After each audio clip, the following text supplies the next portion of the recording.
जो हम लोग का पिछला वीडियो था उसमें हम लोगों ने पढ़ा था विंध्य पर्वत श्रेणी, सतपुड़ा श्रेणी और जो ये वाला भाग है जो बीच का हिस्सा दक्कन का पठार, ये 3 भाग हम लोगों ने पढ़ा था। आज के इस वीडियो में हम लोग पढ़ेंगे पश्चिमी घाट पर्वत। हेडिंग डालिए आप लोग पश्चिमी घाट पर्वत। पश्चिमी घाट पर्वत, पश्चिमी घाट पर्वत। देखिए पश्चिमी घाट पर्वत के बारे में एक एक चीज पहले समझते जाइए और लिखते जाइए। पश्चिमी घाट पर्वत की लंबाई लगभग, पश्चिमी घाट पर्वत की लंबाई लगभग 1600 किलोमीटर है। 1600 किलोमीटर है। दूसरा नंबर, भारत की दूसरी सबसे लंबी पर्वत श्रृंखला है। भारत की दूसरी सबसे लंबी, भारत की दूसरी सबसे लंबी पर्वत श्रृंखला है। पहला कौन है? हिमालय, जिसका विस्तार नंगा पर्वत से लेकर नमचा बरवा तक है। आप हिमालय वाला वीडियो देख लीजिएगा, आपको पता चल जाएगा इसकी लंबाई। अब देखिए 1600 किलोमीटर लंबी यह भारत की दूसरी सबसे लंबी पर्वत श्रृंखला है। एक बात और, इसमें अगला चीज, अगर इसकी औसत ऊंचाई देखे तो लगभग 1200 मीटर इसकी औसत ऊंचाई है। यानी पश्चिमी घाट पर्वत की औसत ऊंचाई लगभग 1200 मीटर है। आगे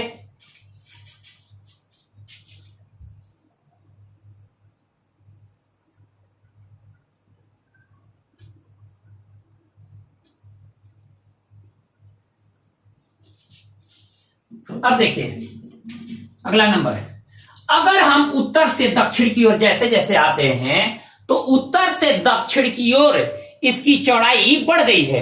जैसे उत्तर में देखिएगा तो उत्तर में लगभग 50 किलोमीटर चौड़ाई है, तो नीचे में 65 से लगभग 65 से 80 किलोमीटर तक इसकी चौड़ाई है। दक्षिण में 65 से 80 किलोमीटर तक चौड़ाई है, जबकि ऊपर में ये 50 किलोमीटर तक ही चौड़ाई है। इस चीज को ध्यान रखिएगा। उसके बाद अगला चीज,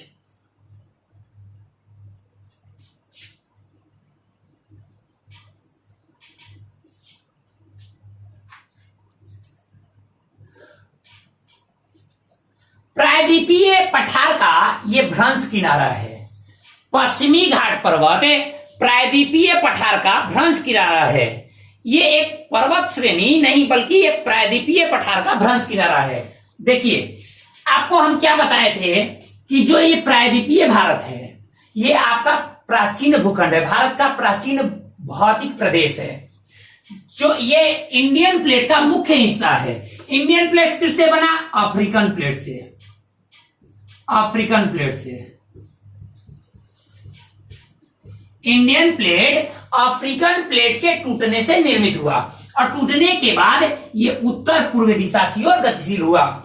जब अफ्रीकन प्लेट टूटा तो टूटने के बाद जो इंडियन प्लेट था वो उत्तर पूर्व दिशा की ओर गतिशील हुआ, यानी ये गति करने लगा इस दिशा में जो आज यहां पे है।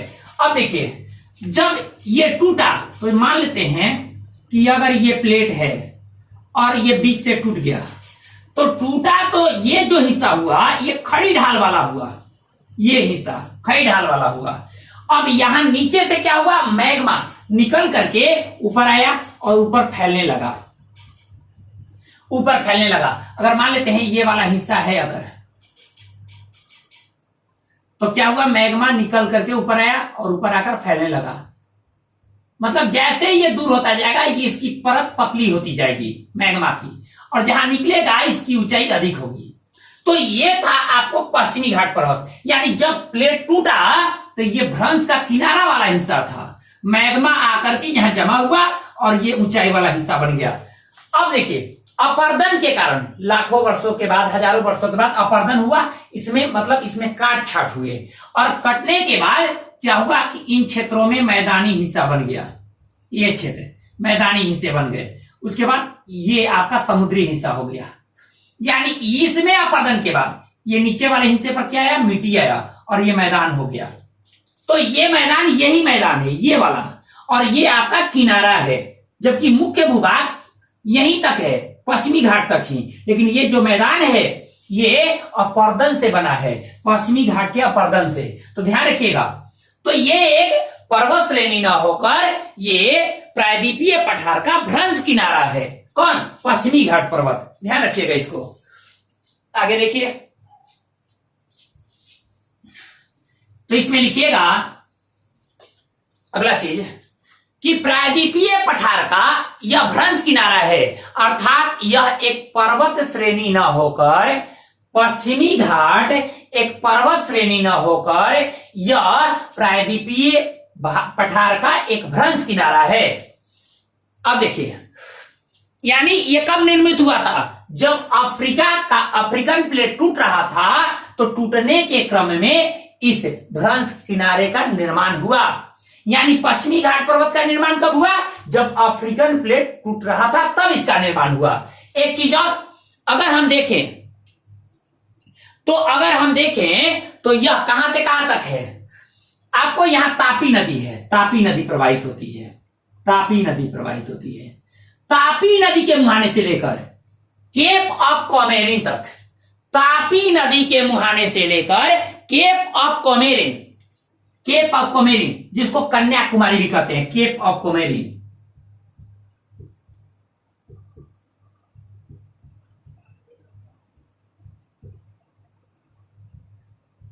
इसको कन्याकुमारी, ब्रैकेट में लिख लीजिए कन्याकुमारी।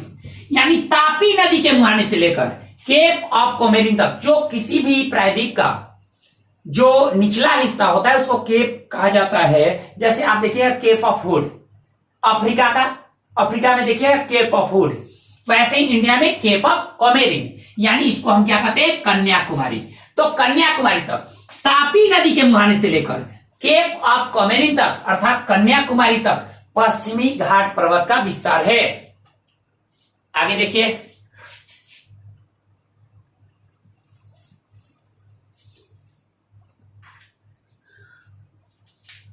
गुजरात के इस कच्छ के नीचे जो ये हिस्सा है, इसको सौराष्ट्र कहा जाता है, सौराष्ट्र क्षेत्र, गुजरात के सौराष्ट्र क्षेत्र। गुजरात के सौराष्ट्र क्षेत्र में 3 पहाड़ियां हैं, मांडव पहाड़ी, वारदा पहाड़ी ये, और ये है गिर पहाड़ी। यहां गुजरात के सौराष्ट्र वाले हिस्से में 3 पहाड़ियां मौजूद हैं, जिसमें वारदा पहाड़ी, मांडव पहाड़ी, वारदा पहाड़ी और गिर पहाड़ी है। ये जो गिर पहाड़ी है, यहां एशियाई शेर पाए जाते हैं, एशियाई शेर, यानी जिसको बब्बर शेर कहा जाता है। एशियाई शेर आप पूरा भारतीय उपमहाद्वीप में देखिएगा, पूरे एशिया के हिस्से में देखिए तो एशियाई शेर, बब्बर शेर सिर्फ गिर पहाड़ी में पाए जाते हैं, जिसके वो गर्दन पे बाल होते हैं लंबे लंबे, वो गिर पहाड़ी में पाए जाते हैं एशियाई शेर। अब देखिए, एक सवाल खड़ा होता है कि आखिर में भारत में कहीं नहीं, एशिया के अन्य हिस्सों में कहीं नहीं, सिर्फ गिर पहाड़ी में एशियाई शेर अर्थात बब्बर शेर क्यों पाए जाते हैं? तो ध्यान रखिएगा, जब अफ्रीका से टूट रहा था तो ये वाला हिस्सा था, ये वाला हिस्सा अलग हुआ, मान लेते हैं ये अफ्रीका है, अफ्रीका से जब ये वाला हिस्सा टूटा, ये वाला हिस्सा अलग हुआ, तो ये आपका इंडियन प्लेट हुआ। तो जब अफ्रीका से इंडियन प्लेट टूट रहा था, तो इस क्षेत्र में स्थिति क्या थी कि आप देखिएगा, कांगो क्षेत्र, जो क्षेत्र है, कांगो में सदाबहार वन पाए जाते हैं, वर्षा वन, और इसके चारों ओर सवाना वन है। कांगो चारों ओर क्या है? सवाना वन, जहां पर कटीली झाड़ियां मौजूद हैं, ये सब कई सारी झाड़ियां मौजूद हैं, मतलब झाड़ियों का वो झाड़ियों जैसा है। और सदाबहार हमेशा, मतलब अधिक लंबे लंबे ऊंचे ऊंचे वृक्ष नहीं होंगे, छोटे छोटे वृक्ष हैं, लेकिन सदाबहार हमेशा हरे भरे हैं। तो वैसे सवाना वन का ये हिस्सा था, और सवाना वन में, अफ्रीका के उन सवाना वन में क्या पाए जाते हैं? ऐसे बब्बर शेर पाए जाते हैं। और ये बब्बर शेर जब ये अलग हुआ तो इस क्षेत्र में भी थे, क्योंकि ये अफ्रीका का हिस्सा था, और जब ये अलग हुआ तो यहां पर जो बब्बर से रह गए वो आप इंडियन प्लेट के हिस्से में आ गए, इंडिया में आ गए। तो ध्यान रखिएगा, ये कहां से आए एशियाई शेर, ये बब्बर शेर कहां से आए, अफ्रीका से। अफ्रीका के सवाना क्षेत्र से ये बब्बर शेर आए। कैसे, क्योंकि जब अफ्रीका और इंडियन प्लेट एक ही में था तो इन क्षेत्रों में बब्बर शेर पाए जाते थे। जब ये अलग हुआ, जब ये टूटा प्लेट, अफ्रीकन प्लेट, तो यहां पर भी कुछ शेर मौजूद रहे। तो ये वाला हिस्सा टूटा, तो वही ये वाला हिस्से पर इस गिर वाले क्षेत्र में क्या है, बब्बर शेर मौजूद है। तो गिर बब्बर शेर अर्थात एशियाई शेर के लिए प्रसिद्ध है। याद रखिएगा, कभी कभी क्वेश्चन क्या बना देता है कि आपको दे देगा, पहाड़ियों को दे देगा, कुछ नॉर्थ ईस्ट का दे दिया, कुछ इधर का दे दिया, कुछ साउथ का दे दिया, और दे करके कहेगा निम्नलिखित में से कौन सी पहाड़ी गुजरात की नहीं है। तो ध्यान रखिएगा, इसमें मांडो, बरदा, गिर कहां की है, गुजरात की पहाड़ी है। और कहां मौजूद है, ये सौराष्ट्र वाले क्षेत्र में, ये सौराष्ट्र का क्षेत्र है। ये खंभात की खाड़ी, ये कच्छ की खाड़ी, ये कच्छ जिला, इधर कच्छ जिला है ये, और ये है आपका सौराष्ट्र क्षेत्र। तो सौराष्ट्र में मांडव पहाड़ी, वारदा पहाड़ी और गिर पहाड़ियां मौजूद है। अब देखिए, उसके नीचे आ जाइए, नीचे आइएगा तो पश्चिमी घाट पर्वत, ये तापी नदी के मुहाने से शुरू होता है। तापी नदी के मुहाने से शुरू होता है आपको क्या, पश्चिमी घाट पर्वत शुरू होता है। महाराष्ट्र में कलसुबाई, महाराष्ट्र में कलसुबाई पश्चिमी घाट पर्वत की ऊंची चोटी है। कलसुबाई पश्चिमी घाट पर्वत की ऊंची चोटी है। ऐसे कहें तो गोवा जो है, गोवा के ऊपर का हिस्सा उत्तरी सह्याद्री, उत्तरी सह्याद्री, ध्यान रखिएगा, इस पश्चिमी घाट पर्वत को सह्याद्री भी कहा जाता है। नोट कर लीजिएगा, पश्चिमी घाट पर्वत को सह्याद्री भी कहा जाता है। गोवा के ऊपर का हिस्सा उत्तरी सह्याद्री और नीचे का हिस्सा दक्षिणी सह्याद्री कहलाता है।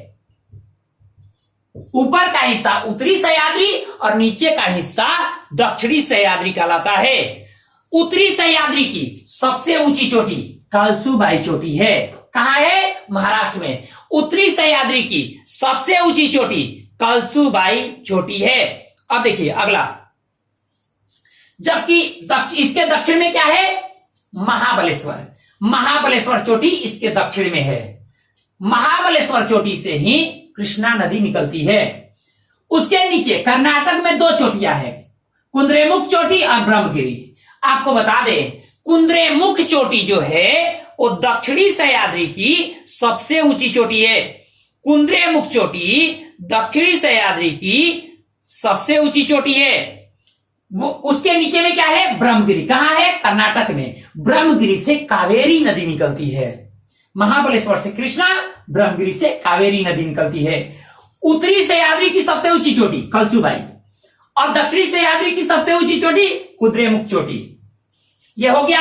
अब देखिए, आइए नीचे में जब आते हैं तो पश्चिमी घाट पर्वत और पूर्वी घाट पर्वत एक गांठ का निर्माण करता है। ये गांठ है, एक गांठ का निर्माण होता है, एक गांठ बनाता है।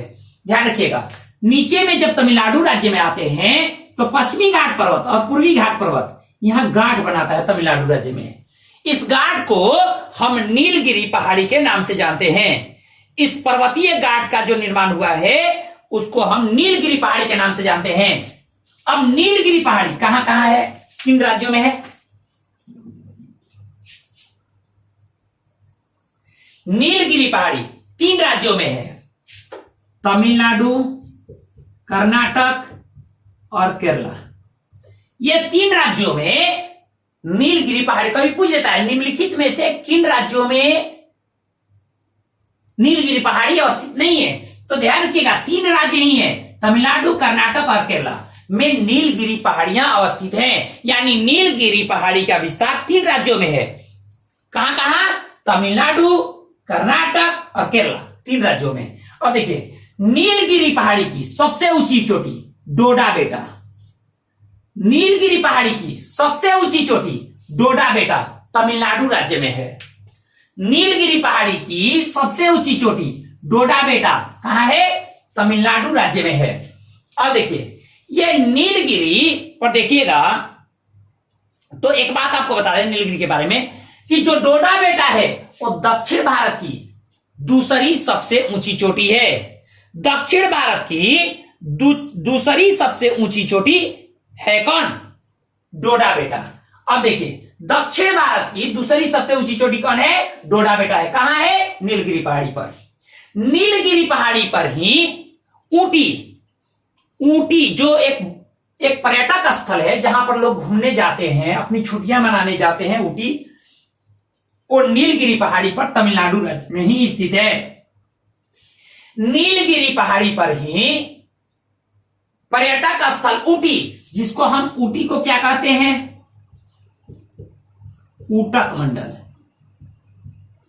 ऊटक मंडल, ऊटी या ऊटक मंडल नीलगिरी पहाड़ी पर ही स्थित है। और यह बड़ा मनोरम जगह है, घूमने लायक जगह है, जहां पर लोग छुट्टियां मनाने जाते हैं। इस चीज को ध्यान रखिएगा। कहां है? नीलगिरी पहाड़ी पर। कौन से राज्य में? तमिलनाडु में।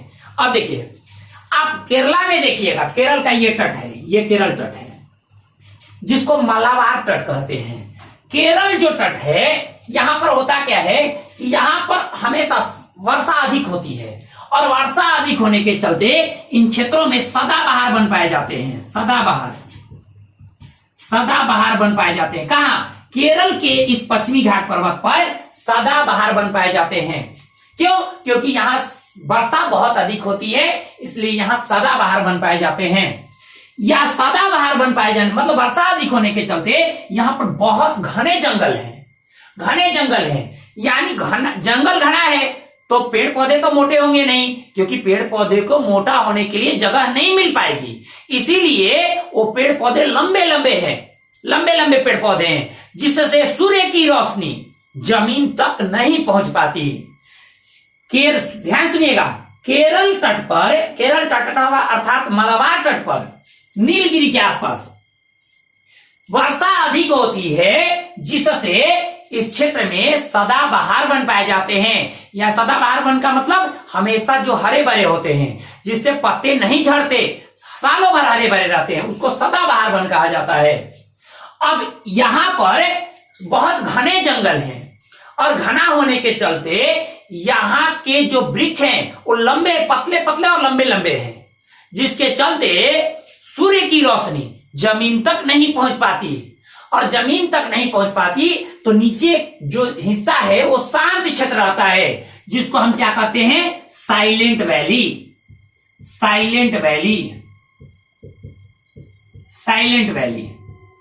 अर्थात शांत घाटी क्षेत्र। इसको हम कहते हैं शांत घाटी क्षेत्र। साइलेंट वैली अर्थात शांत घाटी क्षेत्र। ये भी घूमने लायक, कभी आप जाते हैं ऊटी जाते हैं घूमने तो कभी आप इस साइलेंट वैली भी घूम लीजिए, क्योंकि मनोरम जगह है, यहां पर घूमने लायक जगह है साइलेंट वैली। एक बात और, यानी नीलगिरी पहाड़ी से जुड़ा हुआ है, ये ध्यान रखिएगा।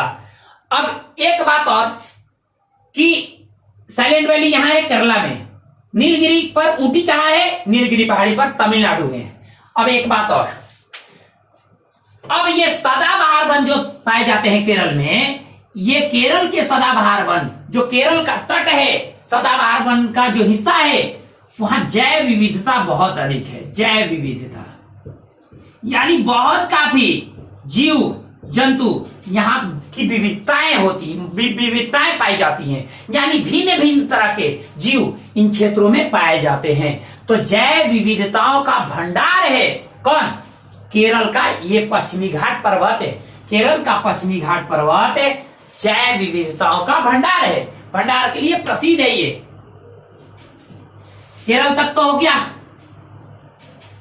अब देखिए इसके जब नीचे आइएगा, नीलगिरी के नीचे, तो यहां पर देखिए गैप है। इस गैप को हम पाल घाट दर्रा कहते हैं। क्या कहते हैं? पाल घाट दर्रा। नीलगिरी के नीचे में पाल घाट दर्रा स्थित है, और पाल घाट दर्रा मुख्य रूप से कोचीन को चेन्नई से जोड़ता है। केरल को कहिए तो केरल को चेन्नई से जोड़ने का कार्य करता है, क्योंकि पाल घाट दर्रे से, क्योंकि आप जब मान लेते हैं कि ये वाला हिस्सा कैसा है, ऐसा है, ध्यान रखिएगा, और मान लेते हैं यहां है चेन्नई। जब हम यहां से, ये आपका केरल का हिस्सा यहां पे है, यहां केरल है, तो इतना ऊपर चढ़ेंगे नहीं ना। बीच में क्या है, जगह जगह दर्रे हैं। दर्रा किसको कहते हैं, दो पर्वतों के बीच के हिस्से को दर्रा कहा जाता है, या दो खड़ी ढाल वाली पर्वतों के बीच के हिस्से को क्या कहते हैं, दर्रा कहते हैं। जिससे एक मतलब हम पर्वतों को पार कर पाते हैं। अगर दर्रे नहीं होते तो ऊपर चढ़ करके जाना पड़ता, बड़ा मुश्किल होता। लेकिन दर्रे हैं जिसके चलते हम आराम से जा सकते हैं। क्यों, क्योंकि बीच में क्या है, बीच दोनों तरफ से पर्वत हो गया और बीच में क्या है, दरार है। उस दरार को क्या कहते हैं, दर्रा कहते हैं। ध्यान रखिएगा। तो पालघाट दर्रा कहां है, तो यहां पर नीलगिरी के दक्षिण में है, पूर्व पश्चिमी घाट पर्वत पर। अब देखिए एक बात और, अगर हम देखें नीलगिरी के दक्षिण में पालघाट दर्रा है, जिसको हम पलकाड़ गैप भी कहते हैं। पालघाट दर्रा को क्या कहते हैं, ये पालघाट दर्रा है यहां, और पालघाट दर्रा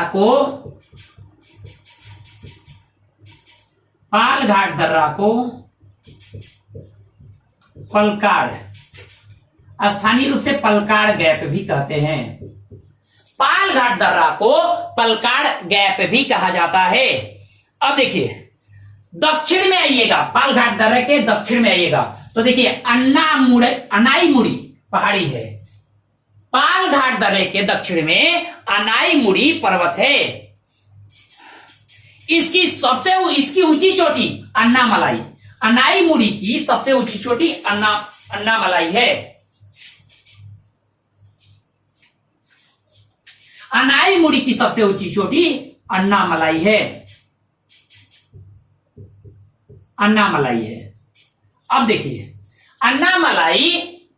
अनाईमुड़ी की सबसे ऊंची चोटी है। एक बात और है, इसके उत्तर में देखिएगा, अनाईमुड़ी के उत्तर में देखिएगा तो इलायची दक्षिण में इलायची या कार्डामम पहाड़ी है। भारत की सबसे दक्षिणी पहाड़ी कार्डामम पहाड़ी ही है। इस पर इलायची ज्यादा होते हैं, इसीलिए इसको इलायची पहाड़ी भी कहते हैं। कार्डामम पहाड़ी को इलायची पहाड़ी भी कहते हैं, और यह भारत का सबसे दक्षिणतम पहाड़ी है। अब देखिए यहां पर क्या हुआ है कि ये आपका अनाईमुड़ी हो गया और ये हो गया आपका कार्डामम पहाड़ी। दोनों के बीच में एक घाट है, पर्वतीय घाट, जिसको पालनी पहाड़ी कहते हैं। पालनी पहाड़ी तमिलनाडु राज्य में है, और ये क्या है, एक घाट है। यहां पर पालनी पहाड़ी पर एक पर्यटक स्थल भी है तमिलनाडु में, कोडाई कनाल। पालनी पहाड़ी पर कोडाई कनाल एक पर्यटक स्थल है, कोडाई कनाल। कोडाई कनाल पर्यटक स्थल पालनी पहाड़ी पर तमिलनाडु राज्य में स्थित है। कोडाई कनाल पालनी पहाड़ी पर स्थित है, जो तमिलनाडु राज्य में है। अब देखिए यहां पालनी पहाड़ी पर ही एक दर्रा है, जिसको कहते हैं सेनकोट्टा गैप या सेनकट्टा गैप। सेनकोट्टा या सेनकट्टा गैप कहते हैं। अगर हम तमिलनाडु, केरल की राजधानी कहां है, तिरुवनंतपुरम। अगर हमें तिरुवनंतपुरम से मदुरई जाना हो तो हम सेनकोट्टा गैप से ही जाते हैं। जैसे हम बताए ना यहाँ पालघाट दर्रा, वैसे ही यहाँ पर है सेनकोट्टा दर्रा। तो सेनकोट्टा दर्रा किसको किसको जोड़ता है, तो केरल की राजधानी है तिरुवनंतपुरम। तिरुवनंतपुरम से मदुरई। मदुरई दक्षिण भारत का, जैसे उत्तर भारत का है ना तीर्थ स्थल, प्राचीन शहर के रूप में जाना जाता है, तीर्थ स्थल के रूप में वाराणसी को उत्तर भारत का, वैसे दक्षिण भारत का एक प्रमुख तीर्थ स्थल शहर के रूप में, प्राचीन शहर के रूप में मदुरई को माना जाता है। तो अगर आप केरल की राजधानी तिरुवनंतपुरम से अगर आप जाते हैं मदुरई, तो सेनकट्टा गैप से होकर जाते हैं। अगर आप केरल को अगर तमिलनाडु से जोड़ना है तो पालघाट दर्रे से होकर जाते हैं। चेन्नई की तरफ जाते हैं तो आप पालघाट दर्रे से होकर जाते हैं। इस चीज को आप ध्यान रखिएगा। एक बात और, पश्चिमी घाट पर्वत क्या है, खड़ी ढाल वाला पर्वत है। ये पश्चिमी घाट खड़ी ढाल वाला पर्वत है। अब इसमें क्या है कि जगह जगह दर्रे बने हुए हैं, जगह जगह दर्रे हैं। जैसे यहां पर दर्रा है, यहां दर्रा है, जो ऊपर में दर्रा है उसको थाल घाट दर्रा कहते हैं। इस दर्रे को हम क्या कहते हैं, थाल घाट। थाल घाट दर्रा। इसको क्या कहते हैं? भोर घाट। इसको क्या कहते हैं? पाल घाट। और इसको कहते हैं, यहां है क्या? यहां पर है आपको सेमकोट्टा, सेमकट्टा गए, सेमकट्टा दर्रा। ये दर्रे हैं। दर्रा हम बताए ना, दो पहाड़ियों के बीच के दरारी हिस्से को हम क्या कहते हैं? दर्रा कहते हैं।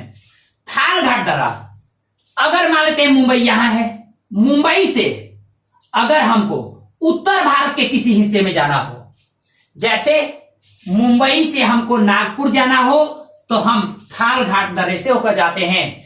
जो सड़क मार्ग और रेल मार्ग है वो थाल घाट दर्रे से होकर गया है। अगर मान लेते हैं नागपुर जाना है, नागपुर इधर पड़ेगा, महाराष्ट्र में ही है नागपुर। उसके बाद अगर मान लेते हैं उत्तर भारत में कहां जाएंगे? दिल्ली, या हमको कोलकाता जाना हो तो किससे जाएंगे?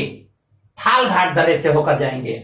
मुंबई से नागपुर या दिल्ली या कोलकाता जाने के लिए थाल घाट दर्रे से होकर जाया जाता है, क्योंकि सड़क मार्ग और रेल मार्ग मुंबई को उत्तरी भारत से जोड़ने का कार्य करता है थाल घाट दर्रे के माध्यम से। भोर घाट दर्रा यहां पे है। तो मुंबई से अगर पुणे जाना हो, क्योंकि मान लेते हैं यहां पुणे है, तो मुंबई से अगर पुणे जाना हो, तो मुंबई से पुणे जाना होगा तो हम भोर घाट दर्रे से होकर जाएंगे। पूना से बेंगलोर, कर्नाटक की राजधानी बेंगलोर, और बेंगलोर से चेन्नई। ध्यान रखिएगा, मुंबई से चेन्नई जाने वाली सड़क भोर घाट दर्रे से होकर जाती है। मुंबई से चेन्नई जाने वाली सड़क भोर घाट दर्रे से होकर जाती है। तो मुंबई से पुणे जाने वाली सड़क भोर घाट दर्रे से होकर जाएगी। मुंबई से बेंगलोर जाने वाली सड़क भोर घाट दर्रे से होकर जाएगी। मुंबई से चेन्नई जाने वाली सड़क भोर घाट दर्रे से होकर जाएगी। यानी मुंबई से पुणे, फिर बेंगलोर और फिर चेन्नई, ये जो सड़क जाती है वो किसे जाती है? भोर घाट दर्रे से। पाल घाट दर्रा, ये हम बोले केरल को किसे? चेन्नई से जोड़ता है। चेन्नई जाने के लिए, केरल से चेन्नई अगर जाना हो तो हम जाएंगे पाल घाट दर्रे से। और सिमकट्टा गैप किसको? केरल की राजधानी तिरुवनंतपुरम को मदुरई से जोड़ने का कार्य करता है। कौन? सिमकट्टा गैप। ये रहा आपका पश्चिमी घाट पर्वत। यानी पश्चिमी घाट पर्वत अगर हम देखें तो पश्चिमी घाट पर्वत में जितनी प्रमुख चीजें थी उसको मैंने बता दिया। इस चीज को आप नोट कर लीजिए, प्रत्येक चीजों को आप नोट कर लीजिए। हम लोग का जो अगला, आज के इस वीडियो में हम इतना ही रखेंगे। अगले वीडियो में हम लोग देखेंगे पूर्वी घाट पर्वत और ये जो मैदान है, जो तटीय मैदान है, पूर्व में जो ये वाला मैदान है और इधर ये जो मैदान है, ये देख रहे हैं इधर गैप है, तो इस मैदान के बारे में, तटीय मैदान के बारे में पढ़ेंगे और पूर्वी घाट के बारे में पढ़ेंगे। आज के पश्चिमी घाट पर्वत में इतना ही। मिलते हैं अगले वीडियो में। आज धन्यवाद।